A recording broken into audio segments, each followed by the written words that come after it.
people, I'm Chris with ProPhoto, and this is Geared Up. It's our weekly live broadcast where we talk about gear, lighting techniques, we do breakdowns, we take your questions, we have fun, we do lighting stuff. That's what we do here at ProPhoto. Today, we're gonna be talking about grid, specifically grid colors. This is generally what people are used to seeing when it comes to the grid, right? A black grid, you see what you see, turns away a little bit, you don't see it anymore. The point of a grid is to take your light and here, actually I'm already gonna step away from the camera to prove this point.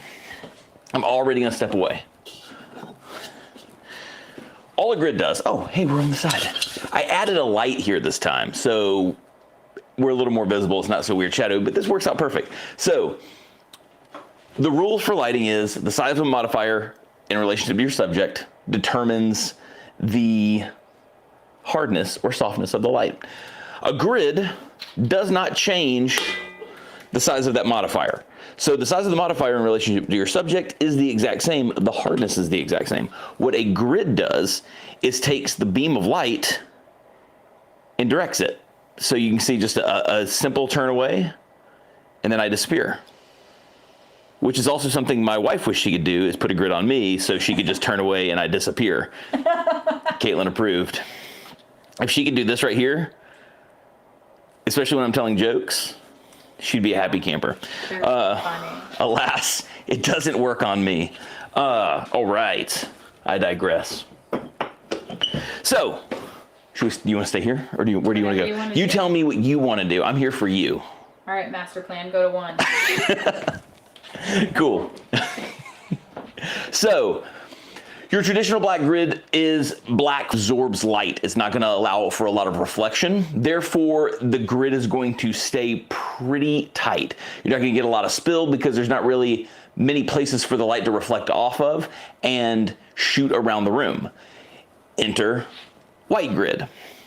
So we know just by simple absorption and reflection that this is actually not going to control the light as much. That being said, the light coming out of the grid will still be a 10-degree pattern. So, you know, I just pivot it the exact same amount, I disappear the exact same amount. What the white grid's going to allow for is some more light to be bounced around inside the honeycomb and shoot off towards the edges. So what's gonna happen is the light's gonna taper a little more gradually. So you're still getting the beam angle of 10 degrees.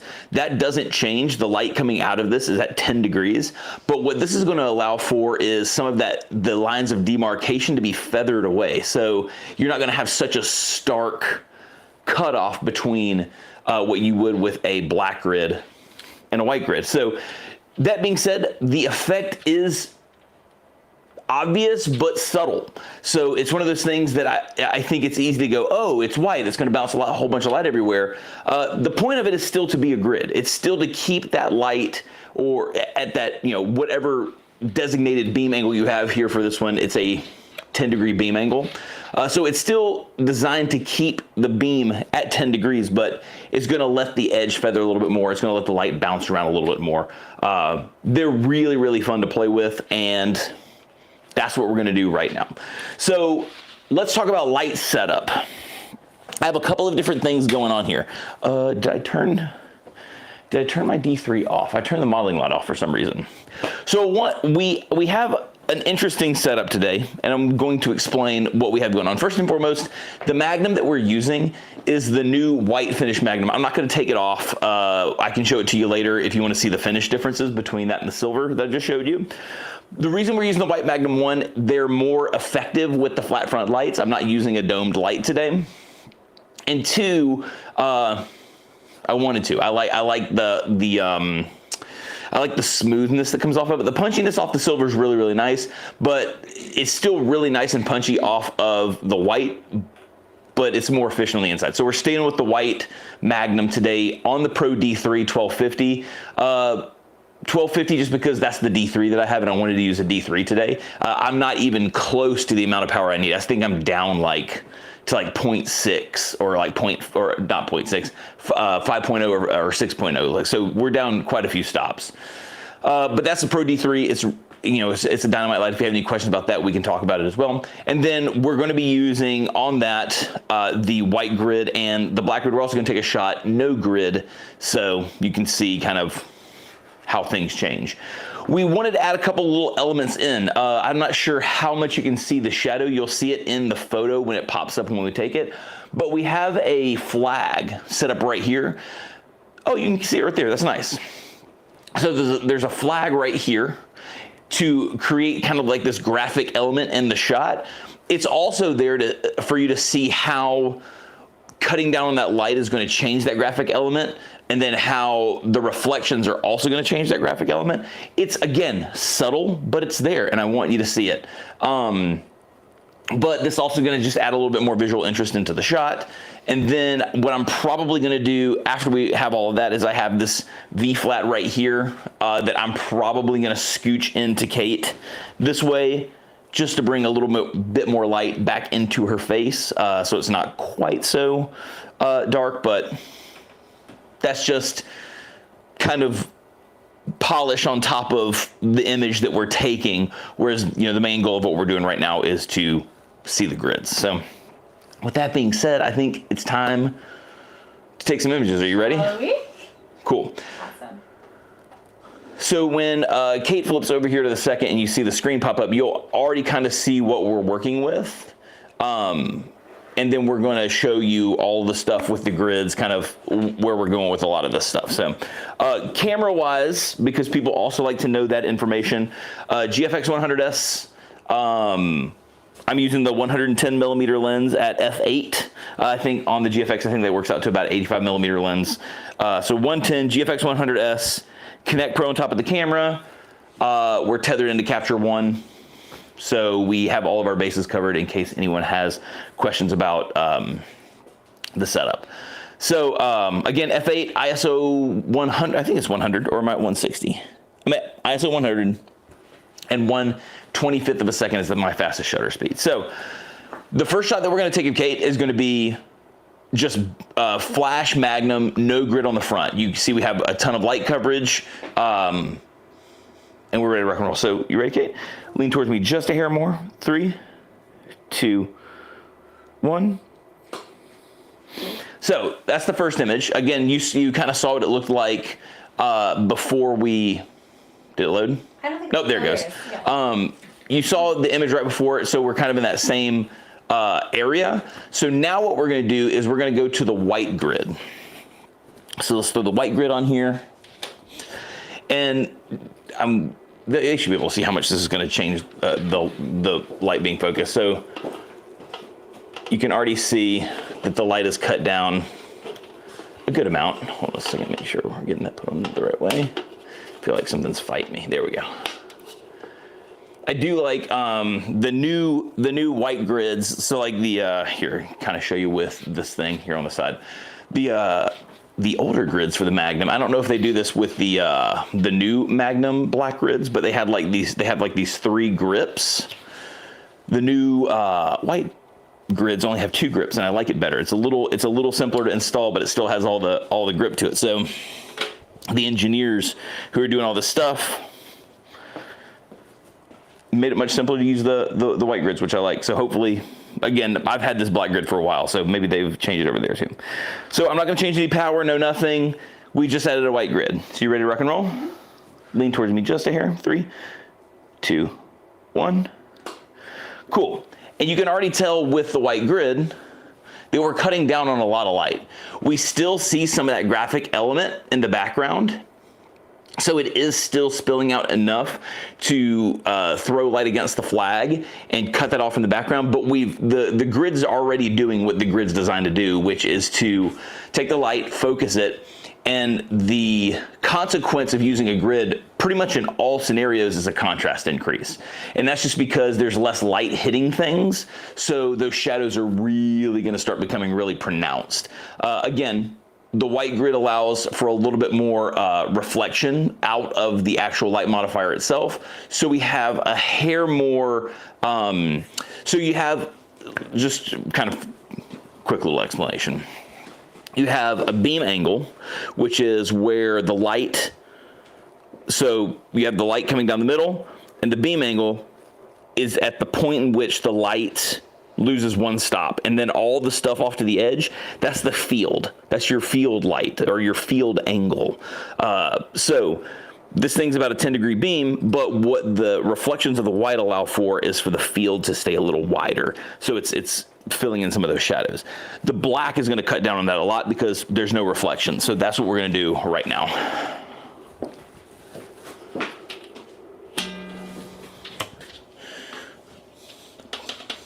I'm probably going to struggle a little bit more with the black grid because of the extra grip, so just forgive me. And there's probably a better way of doing this than the way that I do it, but Honestly, it's okay. You're just out of frame, so they can't see. Oh, you know what? Now I see why I'm actually struggling. See, because I didn't want to look into the light. I realized that I had actually had the grid too far into the Magnum. Yeah, there we go. So that was actually a placement issue. And just to double check, Kate, does this feel like that's at you? Yeah. Yeah, that's good. Cool. And so now with the black grid, you okay? 3, 2, 1. So there is with the black grid. So let's pull up the 3 images and talk about them. So we go, let's just go full screen and get rid of all the extra stuff. So hopefully you can see that pretty well. So the first place that you're going to want to kind of look for what it is that the grid does. Are you turning the camera a little bit? They're probably going to run into the back of my monitor, but that's okay. That's all right. That's fine. Good. So the first thing that you're going to kind of run into here, and you can see with the edge of the flag that we put here, there's a little bit smoother of a taper right here of that light falling off, whereas right here that taper it's a little bit faster. Again, it's a subtle look, but it is concentrating the light. It is keeping it from reflecting. And then the next place to look is up here over her left shoulder. Look how fast that goes to a dark. Whereas right here, we're still getting some of those reflections. We're still getting some of that extra light hitting the background.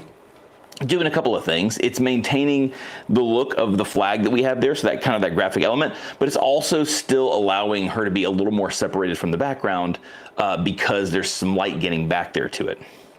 Again, the difference between the two isn't gigantic, but knowing why they are doing what they're doing will help you whenever you're actually lighting your stuff up. You can go, you know, for instance here, like I prefer that separation of the background because it's a one light shot. It's pretty dramatic, especially once you add on the grid. So it gets really contrasty. And on the third shot, the final shot, what you're seeing is she's starting to fade away quick. And I know that here, let's actually do this and get me out of the shot altogether so you can see. You need to make sure that your volume. Yeah. I'm not gonna close my camera, so we should be good. I'm gonna just double, yep, I'm still on. So I didn't close my camera. I think I'm still good. I'm just double check. It looks like our meters are bouncing. Cool. So again, here, we're not losing her totally, but it is starting to fade off. So having this little bit of extra light right here that white grid's allowing to kind of sneak through is nice. And again, we maintain that graphical element, which is cool, but we're getting the drama that we would want from this shot. So that being said, I want to do the whole experiment again. So we're going to take all of these photos, and then this is also going to be a testament to how much light control is happening. We're going to bring that V flat in, and we're going to bring it in pretty close because we're pretty tight in the shot anyway, so I'm going to try to bounce as much back in. And we're going to see how much reflection we can get off of the V flat to bring the light back in onto Kate. So we're going to start again. No grid, white grid, black grid, just to maintain consistency. And I think this will be an interesting little test. So you mind jumping into your spot, Kate? Yeah. So, kind of set your legs how you're going to set them because I'm going to bring this thing as close as I can. Are you good right there? Yeah. Perfect. I'm gonna kind of. Oh, you are not kidding. I was gonna get It is this like thing. basically resting on my knees. Yes, I was gonna. It was going to get in your business. So I just want to make sure it's on my frame. It should be because we're relatively tight. So again, what we're trying to maximize is the light hitting this thing and kind of some of it making it back to Kate. Let's degrid this thing. Perfect. So, and then I can also pull up each shot too, so you can compare what it looks like with and without the flag.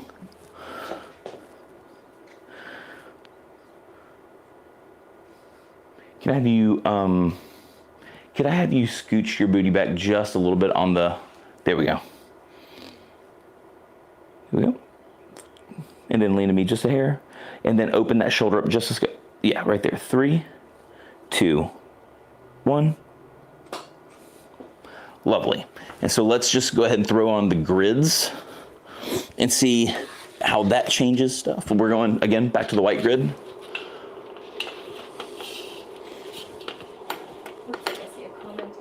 Yeah, we'll go check out the comments here in just a second. Let's get we'll get the shots done and then hit the comment section.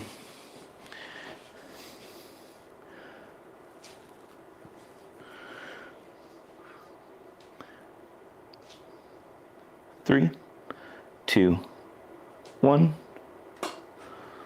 Lovely. And just so you kind of understand too, the idea behind what we have Kate doing, it's kind of supposed to give a, oh, sorry about that. That was right in your ears. It was right in your ears. You guys awake? Yep. Hello. Lunchtime. But the idea behind the image, and you can kind of see, it's supposed to have this movement of dance.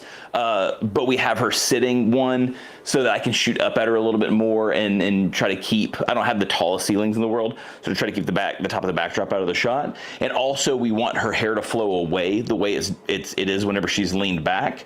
And so that's why we're kind of in the box mode. She's set up the way that she is, but it still has like this. Keeps it consistent. Yeah, and it has this feeling of movement and of dance. That's kind of what we were going with the shot. So just to kind of explain the pose and what the goal here is for the way that we're setting up. I think sometimes that stuff can be forgotten, and you're like, oh, what was the inspiration behind this? And that and the other. So the inspiration behind this is Caitlin's dancing background. She's an incredible opera singer and dancer. Just as good of a ballerina. Is this rotate? Yeah, there you go. Cool. Yeah. I had a feeling I bumped it. So cool. Here we go. 3, 2, 1. Lovely. Perfect. So you can be free, my love. Peace. So let's go here. Well, first and foremost, come back. Love me. There we go. Boop, bump, and bump. So here, actually, I think this is the best thing to do before we get into the comparison here, as I am struggling to get rid of these shots. Let's pull this up so we can see the 2 shots with and without reflection. So the whole point of the reflection was to raise up some of the contrast that was happening in the shot, maybe bring a little bit of light back to the face, a little bit of light back to the eyes, while still kind of having some of those dramatic shadows and kind of look of the first shot without losing too much. So you can tell here, just across her chest and her arm, this shadow is raised significantly. So the contrast is definitely lessened. If we look here just at the arm, like the arm that's closest to the reflector, I mean, look how much shadow we have there and here. Cool. So it did exactly what we needed to. You can see there's a little bit more light here at the arm where it was a little darker here. So it raised the contrast. It did exactly what we needed it to do. So now that you've seen how this has brought that contrast up, let's compare this shot with its grid friends. So let's get rid of this one. We'll go bop, bop. So with this shot, again, we have the light coming back in here, and we might actually, what we might need to do, let's do it this way. I don't know if this makes as much sense. I think it makes more sense to just compare this and this.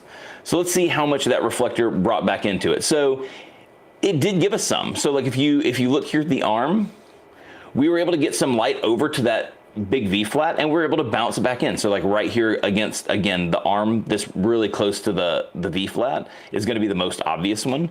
But some of the contrast is up here on her arm.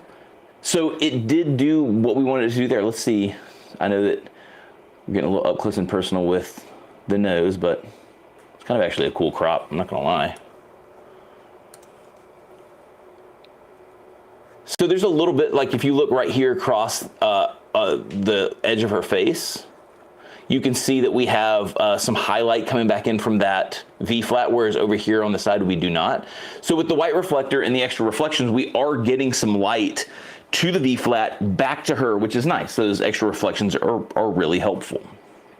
So now let's go to the black grid and let's see if we're getting those same things. So on the arm, we are getting a little light there. This does appear to be less contrasty, though still pretty dark. On the, the backgrounds look pretty much the exact same between the two. And then let's check the face again. It looks as if we might have gotten a little bit more. I feel like the white reflector might have had a little bit more, and we can pull those up to check. Love me, there we go. So we definitely got a little bit more light here onto the face. So some separation, which is nice, especially with that super dark light and with the direction that the Magnum reflector itself is pointed, that shadow is going to start to fade into the background pretty quickly. So having that little bit of extra reflection is nice. But I think it's a little more subtle than the white, which it should be, because the reflections of the white should give us some more bounce. So let's compare those two. And then we'll look and see if you have any questions, because Kate says she thought she saw a comment, and then we'll call it a day. Let's see here. Yes. And it's to be expected. So if you look again here across the face, we do have that subtle highlight from that white reflector, but here it's way more apparent with the white grid. So having that extra little bit of bounce here towards the chin, it seems like we're relatively similar. It might be a little more contrasty here at the demarcation line, but the actual edge of the chin versus here, the highlight seems to be pretty similar. So it's interesting stuff. Cool. What did it say? Oh, was James? Giving me props. Oh, what's up? Yeah, James with the props. James. Appreciate it. Thanks for pumping us up. I guess we should probably move this back over just a hair. Let me see. Cool. And we're back. So the whole idea was to show you why the white grids exist in the first place. I think they're easy to overlook. I think grids in general are relatively overlooked in what it is that they do. They're really powerful additions to light shaping tools, or just light shaping tools in and of themselves. So like you have like the OCF 2 grids that are, really compact. These bad boys right here. They can kind of just go in the holder. The fused light off the front of the Pro B3s, the D30s, the B10s, the Pro D3s. That diffused light right off the flash itself with nothing else on it is really gorgeous.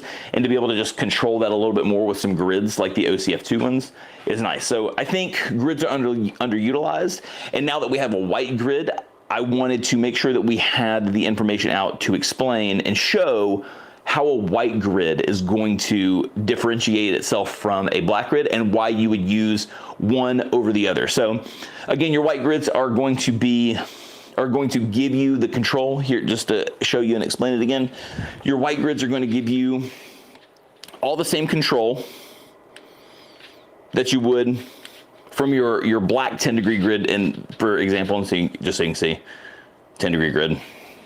It's going to give you all the 10-degree control, but it's going to give you some extra reflections coming off of the white. Whereas when we go with the absorbent, come on, baby, cool. When we go with like the absorbent black grid, again, still kind of just kicking it off 10 degrees, and I disappear, so the beam angle stays the same. But because we're now absorbing light as opposed to reflecting light, we're able to tighten up the extra, the kind of the light field as opposed to the beam. So the beam's always going to be 10. The light coming directly is always going to be 10 out of this thing, but this is going to tighten up that extra field light and keep reflections way down. So you're going to find that you're getting more contrast out of this, a lot more dramatic shots with a black grid, and still dramatic shots with a white grid, but just with a little more feathering of the edges, a little bit more spill and stuff like that. So James Madison says that he mainly uses grids for background lighting, but is interested in exploring. Yeah, I think grids for background lighting is super good. I think one of the other cool places too that I think we took the shot a bunch of years ago, but we lit Kate with a softbox, but we underexposed her whole body by maybe like a half a stop or a stop. I'll have to go and find the image and post it back up. But we underexposed her body, but then we just took a grid and we filled her face back in. So the attention stayed on the face, but but she, like, the rest of her body didn't disappear into oblivion. So they're really, really handy. I think, again, they get used more for backgrounds, or if people use grids, they probably throw them on top of a softbox. I just want to encourage people to shoot with more hard light. It's beautiful. The sparkle off of the skin tone is lovely. It's just something I think is super underutilized, and I think you could really change the way you photograph by switching it up, playing with some hard light, and having fun with it. It's one of those things that you can make it super dramatic. You can still have it relatively light and airy. We did the live where we showed, how you would blend a hard light with your ambient light. Shot came out gorgeous. It felt very natural. The only difference is if you really pay attention to the shadows, you could see some shadow lines, but we were able to fill those in with ambient light. So, and you can do the same thing with flashes. Any other questions before we sign off for the day? Looks like we got it, yeah. Cool. Again, this is super fun. Just talking about grids. Hopefully that shed some light on the difference between white and black grids and why you would use one over the other. Thank you so much for hanging out with us. If you have any questions, feel free to DM us at ProPhoto. You can, I think Kate's going to throw my Instagram handle back up. It's my favorite way of talking to people. So if you want to chat about anything, any issues, want to talk about lighting, I'm here for all that stuff. So hit me up on Instagram. Actually, I'm pretty sure that most of my social handles are that. So you can find me on social at @ChrisFain, and I'd love to chat with you guys. So in the meantime, have an awesome rest of your week. Peace out, everybody.